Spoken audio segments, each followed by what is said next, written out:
Baru-baru ini, ada satu kasus yang menurut saya sangat menggelitik sekaligus mencengangkan. Bayangkan, seorang wanita di Prancis kehilangan 13 miliar rupiah, bahkan sampai bercerai dengan suaminya. Alasannya, dia ditipu oleh seseorang yang mengaku sebagai Brad Pitt. Tapi tunggu dulu, ini bukan Brad Pitt yang kita lihat di film-film seperti Fight Club atau World War Z. Ini adalah Brad Pitt palsu yang diciptakan menggunakan teknologi AI alias deepfake oleh orang yang tidak bertanggung jawab.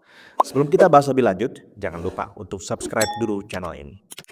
A Brad Pitt imposter dupes A French woman has claimed she was scammed out of $850,000 by an AI-generated Brad Pitt after believing she was in a relationship with the actor, even divorcing her husband during the period.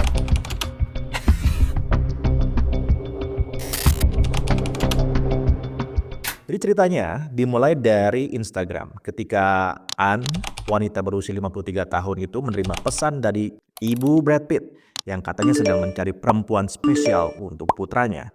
Dari situ, dia mulai berhubungan dengan Brad Pitt palsu ini, lengkap dengan foto dan video deepfake yang terlihat sangat nyata. Dan disitulah jebakan dimulai.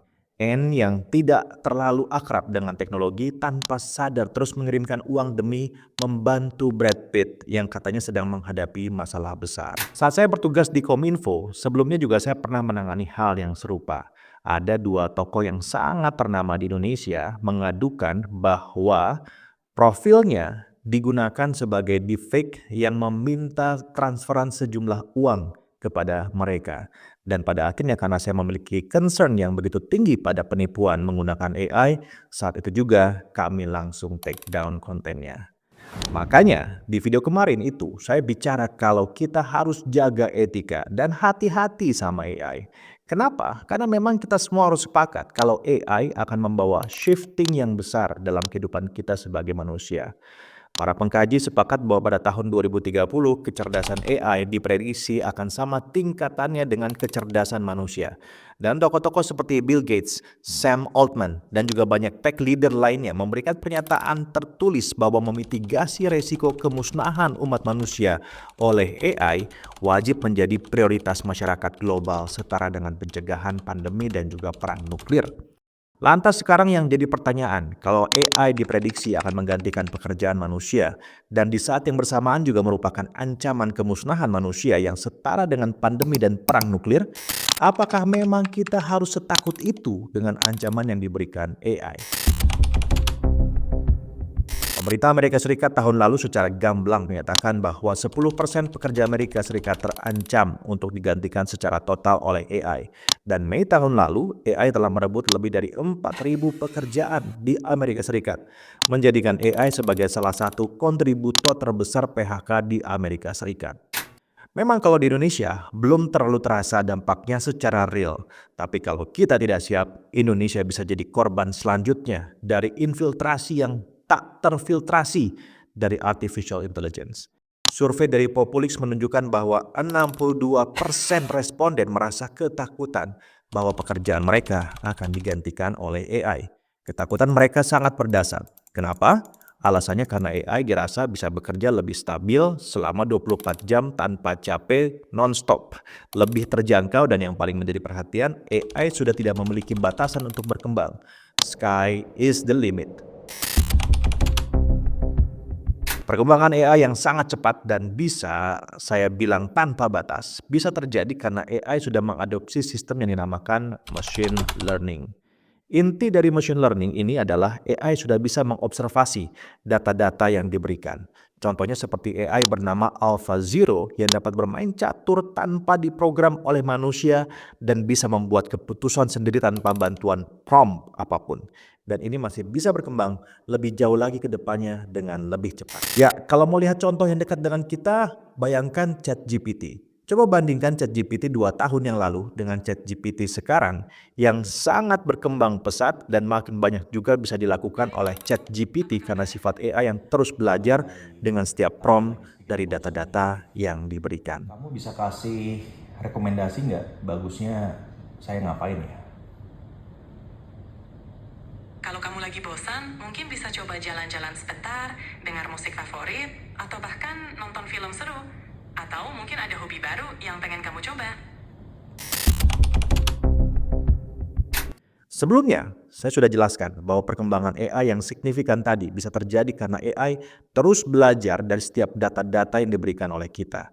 Dan kalau di Indonesia biasanya memang penggunaan AI masih terbatas dalam lingkup pekerjaan atau pendidikan, pertanyaan besarnya, bagaimana kalau AI nanti diimplementasikan dalam bidang yang non-konvensional buat masyarakat Indonesia?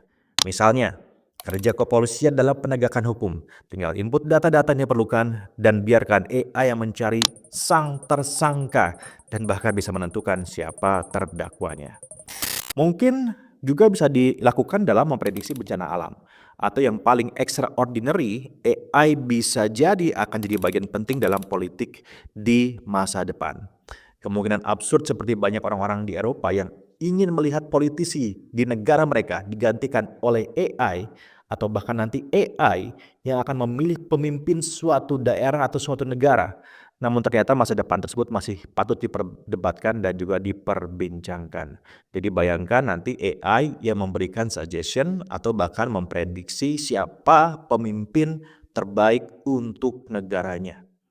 Lebih jauh lagi, AI sendiri akan melakukan kampanyenya sehingga memastikan masyarakat memilih pemimpin tersebut.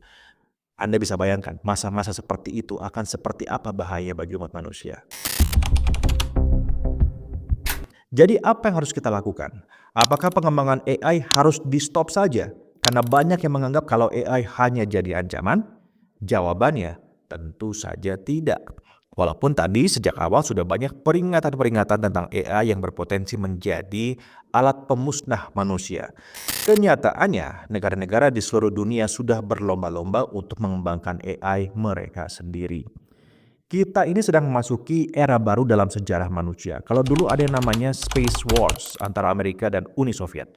Lalu beberapa tahun yang lalu kita mendengar istilah Trade Wars antara Amerika dan Tiongkok. Mungkin kita bisa mengatakan kalau kita ini sekarang sudah memasuki era baru yang namanya AI Wars yang melibatkan banyak negara. Nah, di manakah posisi Indonesia? Bagaimana kita harus bersikap? Indonesia harus apa?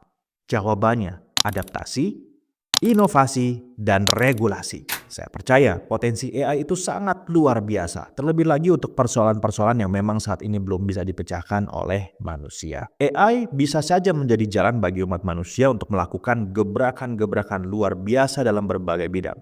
Misalnya seperti bidang biologi, di mana AI bisa memprediksi struktur DNA virus dan penyakit lain, serta memberikan jalan bagi obat-obatan baru yang lebih efektif atau gebrakan baru dalam bidang klimatologi seperti prediksi cuaca yang akurat hingga penanggulangan bencana alam. Dan ini hanyalah sebagian kecil dari potensi besar dari AI bagi manusia. Fokus masyarakat global adalah untuk mengembangkan AI dalam nilai etika dan kemanusiaan dengan kolaborasi, pengawasan ketat, dan juga inovasi yang bertanggung jawab, sehingga kita semua dapat memanfaatkan AI secara efektif dan aman. Peningkatan kualitas SDM, penguatan keamanan siber, political willingness dari pemerintah, dan juga kesadaran kita semua akan menjadi bagian penting dalam kehidupan kita bersama. Intinya begini, segala jenis AI awalnya itu kan dibuat sebagai alat untuk membantu manusia. Jangan sampai yang awalnya sebagai alat, AI malah nanti memperparah kita semua.